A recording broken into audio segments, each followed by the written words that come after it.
Zillions.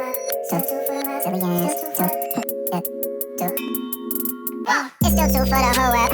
10 toes down, chose my own words wisely. I poet like a bar. Send you spit like your cars. Two. What's going on, y'all? Welcome back to another episode of the Two for the World Show. The platform where we create us is Actual Factuals. I'm your host, William Zillions.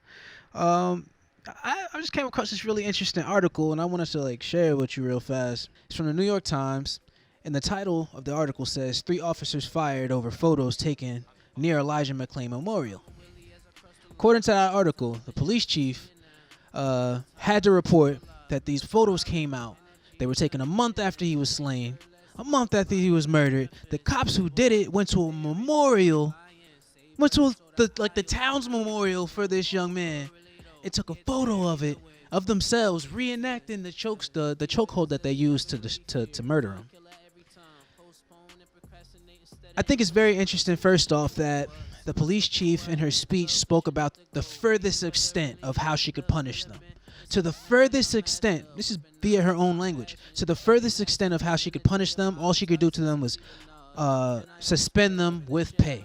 I had placed them all on administrative leave with pay immediately, and I want everyone across the country to know that by city charter, I can only place officers on administrative leave without pay if they're charged with a felony. So that is why they were placed with pay. Completely ended a human life, celebrated it in a photo commemorating it in front of the memorial of the person they just murdered, and the most you can do to them is suspend them and allow them to continue to keep their very nice salaries. You feel me?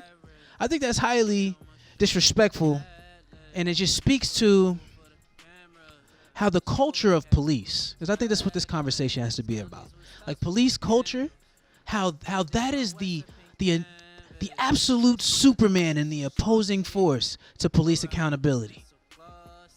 With what they chose to do in that situation, how they chose to celebrate a murder that they participated in. If it was an accident, they wouldn't be doing that. If it was truly an accident, if it was truly something that was not by force, was not by intention, was not, if the murder of Elijah McClain was not intentional, this photo would not exist. So it's interesting that the police chief said to the fullest extent that all she could do was suspend them with pay.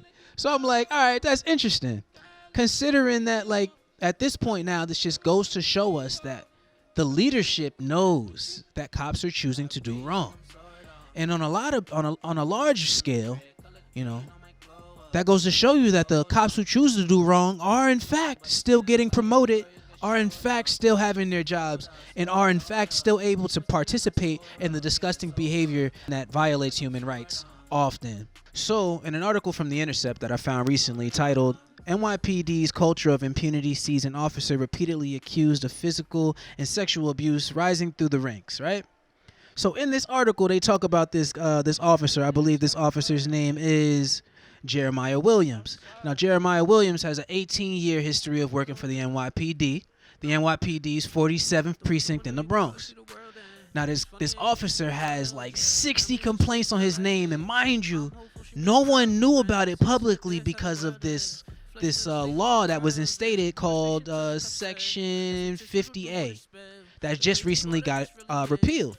But what this law said was that police misconduct records will not be available to the people. 4 of the 60 complaints that he has, where the citizen said that this officer breached their anus, bro. 4 times. Each of these 4 times, the judge ruled that the evidence was the ruling was unsubstantiated. There was not enough evidence to book this dude. 4 times of the same really gross behavior from 4 different human beings that have never spoken to each other a day in their life. And yet there's still no way that we can hold them accountable. So now I'm thinking to myself, oh, this is the culture. It's the culture that these cops that choose to do bad. The ones who abuse human rights, who fall under that qualification for qualified immunity use in the courts. Because we all know, because we talked about it already, that qualified immunity is just a defense and that it does not exist without police misconduct. So how is it that with the president talking about us as Americans moving forward in one direction as, unity and building the quality of life for everybody, held true under the umbrella of the Constitution. How are we saying that when we have the Supreme Court literally enforcing this defense that shits on civil rights, that shits on that which is supposed to be constitutional? I don't know, man. It's disgusting stuff. I do believe, though, that the culture of police and how they feel overall about certain targets, like in the Elijah situation, the initial report said that this young man was 180 pounds. So that's how they felt they had to deal with him. But if we look at the pictures that we see of Elijah now, we know that he was like a slim guy. And the fact that like the DA and that this is still up for investigation after these pictures are still out. We should not let a police culture continue to evolve. A police culture to be abundant. A police culture to continue to remain corrupt when so many people's lives are at risk every day. And it's about the quality of life for everybody. You know what I'm saying? I just want to see everybody's life be better, and I don't want to see anybody's life fucked up. So, but this has been another episode of the Two for the World Show. The platform where we create us is Actual Factuals. I'm your host, William Zillions. And yeah, man, stay true. It's still 2 for. Nobody tell you nothing, fuck out of here, go for your win, no need for you to slow up. For none of these nobodies, so up, till your dreams will go up. Said nobody. Vibrate higher, don't you mute your color.